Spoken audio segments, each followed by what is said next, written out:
Mario is taking a well-deserved vacation. Or so he thinks. Something's amuck in paradise. It's up to Mario, his water pack, and you to make things less toxic and more tropic. In Super Mario Sunshine, only for Nintendo GameCube. Rated E for everyone. Whenever Mario games are brought up, they're accompanied with this unspoken bar of quality. Nintendo has put so much love, time and focus into creating these games over the years to the point where we don't need to outright discuss the quality of the games themselves to recognise how well designed they are. While some have definitely aged better than others, this has remained true all the way from the original Super Mario Bros. To last year's Super Mario Bros. Wonder. Although, in this sea of great games, there's always been one outlier.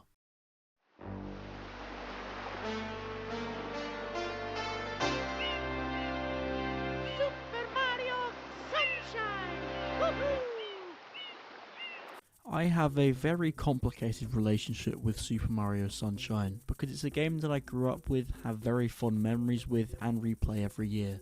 It was my first 3D Mario game and it's always held a special place in my heart. However, I do notice and acknowledge its many shortcomings and ultimately I see why somebody wouldn't be a huge fan of it, especially when compared to Mario 64. But even with those shortcomings, why do I continue to revisit Sunshine to the point where I've made it a tradition to play through it every summer? On the opposite side of the spectrum, why do some never want to revisit it? Well, today we'll be diving into Super Mario Sunshine to see why it's both loved and hated by the fanbase.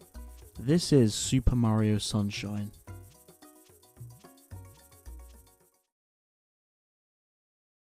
For all of its flaws, Super Mario 64 laid down the groundwork for almost every other 3D platformer of its time, presenting the player with large worlds that they can explore to their heart's content, and as minor as it may seem, I think that it has a near perfect intro that precedes an intriguing formula. A vague premise in the form of Peach's invitation to Mario to join her at the castle, transitioning into Lakitu flying around the castle grounds and eventually seeing Mario. Then you're put into control and can acclimate yourself to Mario's moves at your own pace, before being introduced to the concept of camera control and finally heading into the castle to truly begin your journey. It's inviting, it showcases the power of the N64 and the benefits of a 3D environment, and it contextualizes camera control for people unfamiliar. It's always nostalgic and comforting to see this sequence play out, and if you're an experienced player, you can completely ignore the act of experimentation and gun it straight for the castle. It will take around a minute from when you create your save file to when you enter, so all in all, I think it's a timeless intro that a player of any skill level can enjoy and appreciate. So, how does the sequel open? Well, Mario, Peach, Toadsworth and a few other Toads are flying to the tropical Isle Delfino for a well-deserved vacation. But when they land on the airstrip, they discover that the place has been covered with a toxic paint-like substance. Since nobody seems to know what's going on, Mario heads off to find some assistance and find out what's happening, while Peach catches sight of a strange figure in the distance who resembles the plumber. Mario finds a strange-looking water jetpack named Flood, and after placing him on his back, they team up and take out a bizarre monster that lurks beneath the goop. After defeating this mini-boss, Mario collects a Shine Sprite, is arrested, and is then taken to trial where it's discovered that the inhabitants of the island believe that he's covered the place with the toxic goop and he won't be allowed to leave until he's cleared all of it up. While Sunshine's story is a little bit more complex than 64's, that's really not saying much. This intro is essentially just a big exposition dump, and it definitely could have been shortened a fair bit to make it more digestible. I don't mind explaining the plot a little bit more, but it's paced so poorly. Cutscene, short chunk of gameplay, tutorial, short mini-boss, long set of cutscenes, then you're finally placed into the actual game. Not only are cutscenes plentiful, the small portion where you actually get to play the game doesn't inspire the player to test out all of Mario's moves. Instead, it lays out its cards in a way so that specific elements utilize specific moves, like goop to jump over, boxes to ground pound, graffiti to spray. I'm not saying that one approach is inherently worse than the other, but I definitely do prefer 64's more free-form castle grounds compared to Sunshine's more scripted Delfino airstrip. In other words, this is a blank canvas, this is a colouring book. It's probably strange to focus on these intros so much, but first impressions are important, and I think that the pacing of this intro could be a reason why Sunshine robs some people the wrong way. It's also a summary of the game's worst moment. Good in concept, but overlooked and rushed due to the game's troubled development. Despite this, I'm not going to spend this video just dwelling on the flaws of Sunshine. Instead, let's focus on what is arguably its strongest and most iconic element. What is that? Well, I'd say it's immersion and world building. Up to this point, Mario games had focused on variety in their environments. Ever since the original on the NES, the plumber was seen travelling through grasslands, caves, oceans and castles. This concept has only been expanded on since, with the jungles, deserts, haunted houses, snowy tundras, etc. It was always refreshing with each new title to see where you'd end up next, but something that all of these games lacked was cohesion. Going straight from a desert to a tropical island felt unnatural, which I can't blame Mario 3 for given the time it was released, but I've always preferred when games tried to contextualise the location that I'm playing in. 64 tried this by loosely basing each world you visited off of a painting in the castle, but even someone who loves that concept such as me can likely tell you that it was an afterthought. Sunshine takes place in one location, that being Isle Delfino. And since it's strictly a tropical paradise, the game can make creative use of its theming to thread together everything, as well as get extremely creative with each individual locale. And at the heart of it all is Delfino Plaza.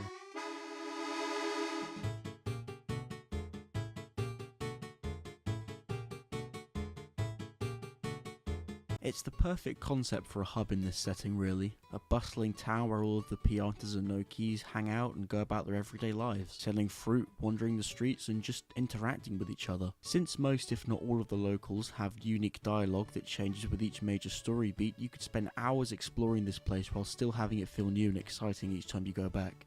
There is a beautiful sense of environmental storytelling with each shine sprite that you collect. As you get further and further into the game, more and more light will be restored to the island and you can see everyone around you getting noticeably happier as the game goes on.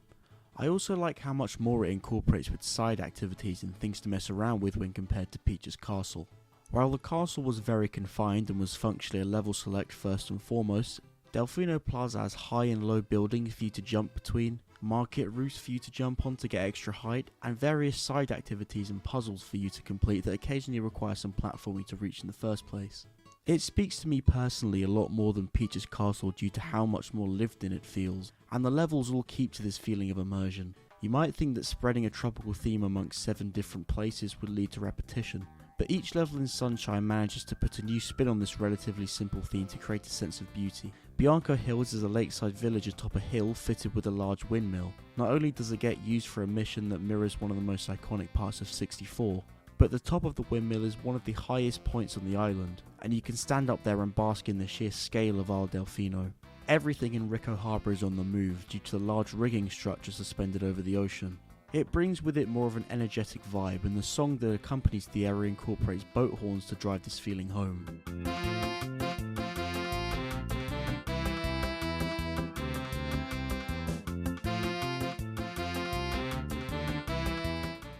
Serena Beach may seem like a small beach at first glance, but soon expands into a mysterious hotel in the second mission, keeping and sometimes exceeding the highs of Big Boo's haunt while carving a path for itself. It's a lot more inspired than Gelato Beach, which is just a more obvious predictable take on a beach level, but it still managed to have elements to call its own, such as the Watermelon Festival and the Cataquacks. Noki Bay represents the peace of mind that comes with every relaxing vacation, a giant cliffside overlooking the ocean with houses made of seashells and shifting walls that lead you to new places. This is also where Sunshine's world building shines the brightest. 64 had a few levels with a pseudo storyline to follow that took place across multiple missions, but mostly sat in the background and were only ever prevalent to players that wanted to explore that narrative. This ranged from things like King Bob-omb's corpse becoming an obstacle at the bottom of the summit after you defeat him, and the pirate ship rising above the water as you force the eel to find a new home and drain the water inside of it. Sunshine takes this idea and extrapolates on it even further by giving each world its own unique story that will be threaded together across multiple missions a lot more prominently than 64's were, and it's a great way to make each location feel even more unique. Some of these are still very basic. For example, Bianco Hills and Rico Harbour essentially only require you to fight a boss that was terrorising the locals, but most of them are quite appealing. Gelato Beach has you clear out the Cataquacks to activate solar panels and bring light to the area.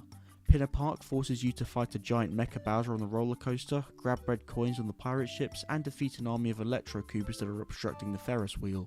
essentially taking you on a tour around the park.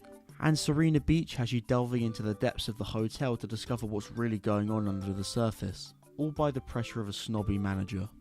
All of these narratives are entertaining and don't outstay their welcome, but my favourite by far has to be Noki Bays. Upon arriving at the bay, you'll discover that the water has been poisoned, so the next few missions will focus on finding a solution to the problem.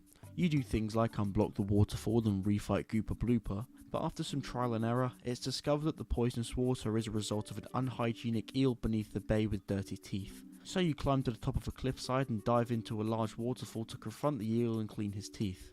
This scenario is concluded in a following mission where you go back under the bay to collect red coins, and you can see the difference in atmosphere as the fish return to swim around in an area that they previously couldn't without your help. With each individual mission you can see the difference that you're making and how it helps the island, and it motivates you to help the Piantas and free them of their trouble. They might have done the Sonic Adventure 2 thing of confusing Mario with a lookalike who is easy to tell apart, but at their core they're thankful and well-meaning people. Noki Bay is the ultimate showcase for storytelling and world building in Super Mario Sunshine. It's creative, it fosters a comfy atmosphere, and with it comes a peaceful song that stuck with me for years.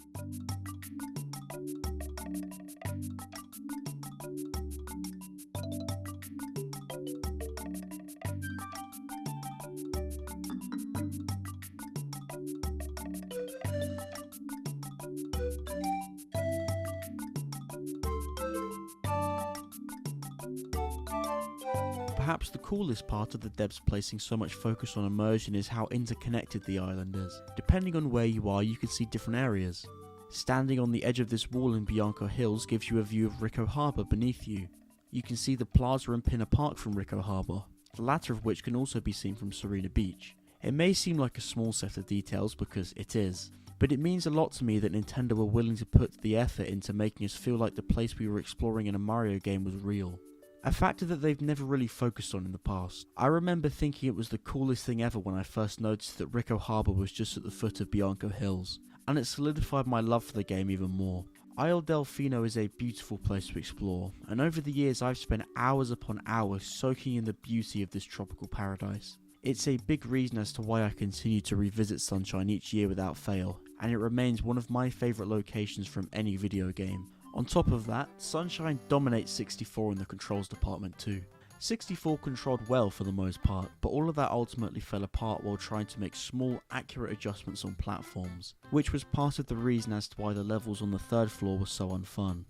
Not only do I think that Mario controls way better in Sunshine, but I'm not hesitating when I say that this game has some of the most fluid and precise movement that I've ever experienced in a video game. Mario can now turn on a dime, which makes it a lot easier to deal with platforming challenges, and most of 64's major and useful moves have been retained, performing even better here than before in some cases. Mario will now slide down walls, making it a lot easier to execute wall jumps, and the dive will now give you more height and speed upon performing it, which makes it a lot viable to use at a standstill to cover more ground. You can also do this, if you want to. Mario did lose the long jump in this transition, but I personally don't mind at all because everything else has been so drastically improved. The controls are very sensitive and precise, and some might find that hard to adjust to, but for me, I think they work extremely well.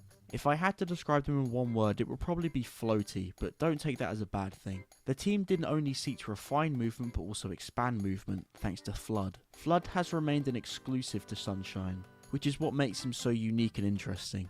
He's a water jetpack that Mario can utilise in many different ways, and since water is an obviously infinite resource, you'll never run out of opportunities to use Flood. You can spray water in front of you to clean up goop and graffiti, as well as hit targets or stun enemies. You can spray it below you to hover for a short time or for a huge boost of vertical height, the former of which almost entirely replaces the long jump for me personally. Or you can shoot it behind you for a massive speed boost. I really like all of the ways that Flood can be applied.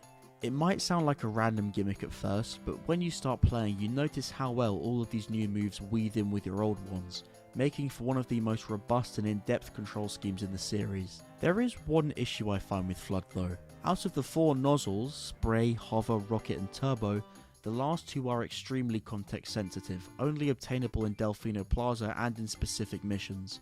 I do understand why at first glance, but I also see this as missed potential. Rico Harbor has two missions where you surf on bloopers, once to race around a track and the other to collect red coins, but it makes me wonder why they didn't just use the turbo nozzle for this instead. It's probably a remnant of something that I'll talk about later, but nevertheless, I really enjoy Flood's inclusion, and he's a sizable part of why Sunshine is so much fun to control. If you'll recall, one of my biggest problems with Super Mario 64 was its level design. The first half of the game consisted of great levels that were open enough to show off the power of the N64, but also confined enough to incorporate platforming, while also inspiring the player to think creatively about new ways to progress using Mario's robust moveset. However, the second half of the game was a different beast entirely. With a couple of notable exceptions, levels begin to become way more linear and focus on tedious platforming and waiting more than creative freedom. This wouldn't be the end of the world if the game wasn't constructed around revisiting levels for you to do various objectives, but since this is the case, these late game levels have repetitive missions that force you to retread the same ground over and over again. The groundwork for a great mission based structure was present, and a sequel could iron out some flaws to create levels that were more suited to said structure. All around, I think that Sunshine's level design is a lot more consistently good than 64's. And almost all of my big complaints with how the levels were structured have been addressed. While Sunshine does have less than half of 64's levels in quantity, they're all quite a bit bigger or comparable in size to what came before, and they make a much better use of space. With one exception, that being Hotel Delfino, each of Sunshine's 7 levels are far more open than anything on offer in 64, which allows for Mario's movement to shine, not only in terms of fluidity but also versatility. Take Rico Harbor for example. This structure in the centre of the level feels to me like a perfect realisation of a creative platforming challenge. Mission 3 requires you to climb to the top of this structure and drop down into a cage to grab a shine sprite. This objective is similar to some in 64, namely the first mission in Tall Tall Mountain, where you would climb from the bottom to the top of the level to grab the star. The problem with Tall Tall Mountain specifically was that, barring one intended alternate path, it was exceptionally linear, which made all of its missions a slog when they were more or less boiled down to climbing up to different parts of the mountain to grab the corresponding star. The rigging structure in the centre of Rico Harbor presents the player with tons of opportunities for them to reach the top. You can jump across this boat, ride these moving platforms and climb the cages to stay on the outskirts. You can skillfully incorporate a spin jump and hover nozzle combo to skip a huge section. You can use the rocket nozzle for a shortcut to the top. There are so many different ways to approach this objective, and it's one of the best that Sunshine has to offer in my opinion. You get a satisfying display of Mario's moveset and a fun platforming mission with different paths to the end. The Goopy Inferno is another great non-linear mission. You lose access to Flood, and Pianta Village has been filled with toxic goop that acts like lava. It's your job to get to the centre of the level and reclaim Flood, and there are loads of different ways to do so, but it acts as more of a puzzle rather than the obvious way forward in Rico Harbor. If you want a detailed breakdown of each route, go watch Zoomzyke's video. It's important to note that, like 64, not every mission is designed like this, and a lot of them have only one solution, but in my opinion, the amount of creativity present across all 7 worlds makes up for that. Riding on a blooper to collect red coins in Rico Harbor, defeating a gang of cataquacks in Gelato Beach to activate a set of solar panels, and the entirety of Noki Bay are all partly carried by their uniqueness and memorability, and I'm fine with them all being linear as a result because they're all thematically pleasing. In Super Mario 64, every Bowser fight was preceded by a relatively short linear platforming level that served as a fun callback to Mario's 2D roots. Sunshine actually manages to take this concept further by having these linear stages appear as missions within the main levels. You use the hint in the mission's name to find the entrance to the level, and then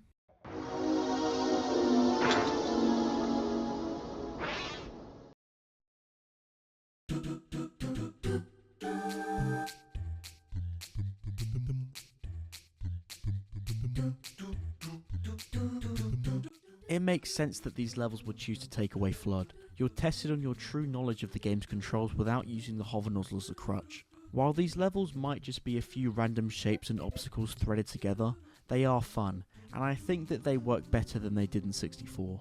They're shorter on average so they don't outstay their welcome, and each world has about 2 of them, so the game will often test your skills with a more restrictive control scheme. I do have one gripe with them though, one that ties into my praises of Sunshine's immersion. For a game that tries its hardest to make its setting seem legitimate, having an entrance into a psychedelic dimension with floating shapes just casually sitting on a cliffside is quite immersion breaking. I acknowledge that it's a weird complaint, but even when I was a kid, this sort of took me out of it all a bit. So, in conclusion, I believe that Sunshine does improve on its predecessor in a lot of areas. The controls are more fluid and responsive, the level design is more consistent and open, and the places you explore are so well put together that you can spend hours soaking in their beauty. When I say it like this, you might be wondering why some people absolutely despise Sunshine. Why do people see this as the weakest of Mario's 3D outings? Well, even as a huge fan of this game, there are plenty of reasons to lament Sunshine, all of which are completely valid. Critical reception for Sunshine was positive upon its release, but that isn't to say that the game didn't have a troubled development. The team managed to understand certain things about 64 and carried those over to Sunshine and improved on them, and I respect that. But it's very clear to me that in a lot of other areas, there was a very tight deadline to stick to and some elements remained unfinished and controversial, with the first evidence of this being the game's lack of polish. I wouldn't call Sunshine a completely broken game by any means, but sometimes it does manage to test my patience. The way that Sunshine suffers from bugs and glitches is different to how one might expect, because you generally aren't barraged by them at every turn. They pop up more regularly in secret levels and side missions. The Sandbird has extremely wonky collision. The watermelon in Gelato Beach will explode if anything so much as lightly grazes the side of it. This puzzle in the casino of Hotel Delfino is frustrating because if the tiniest bit of water imaginable touches one of the puzzles, then it will flip it over, often forcing you to just give up and start from the beginning. And the pachinko machine is barely functional at all. These are all isolated instances, I know, but it just goes to show that the devs weren't afforded enough time to polish the game up before release. To me though, the most annoying compromise related to time restraints has to be the blue coin system. Sunshine has 120 shine sprites akin to 64, but only 96 of them are directly tied to specific missions.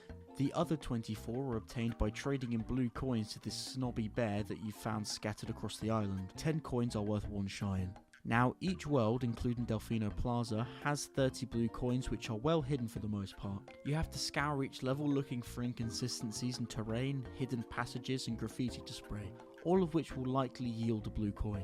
They're a great idea on paper, and I already love exploring these environments, so giving me further motivation to do so is a huge win in my book. But I think that there are a few problems with their implementation that hold them back quite a bit. To start off, there is quite literally no way to track how many blue coins you have in total besides the amount you currently hold. This makes it extremely difficult to tell how close you are to collecting all of them in a specific area. Especially since, to make matters worse, there isn't even a checklist for each level. This turns what should be a fun side quest all about scouring collectibles into a slow trudge through each level with a guide in hand, scrapping up every last one of these stupid things. The strangest part of this whole system to me is how some blue coins are locked to specific missions, even when said missions make no obvious changes to the terrain or level design, which just forces you to go back to the plaza and repeat the process. I have only fully completed Sunshine one time. I was considering doing it again for this video, but this system is the reason why I went back on that decision. I genuinely think that the foundation for the system is great, but there are too many problems with its execution to the point where I just can't recommend anyone going for completion in Sunshine, unless you really want a virtual postcard. This is a huge problem because collectathons are founded upon being fun to complete, but Sunshine is not one of those. But I don't even think that those are Sunshine's biggest flaws. No. To me, it's the structure and pacing that threaten to kill this game.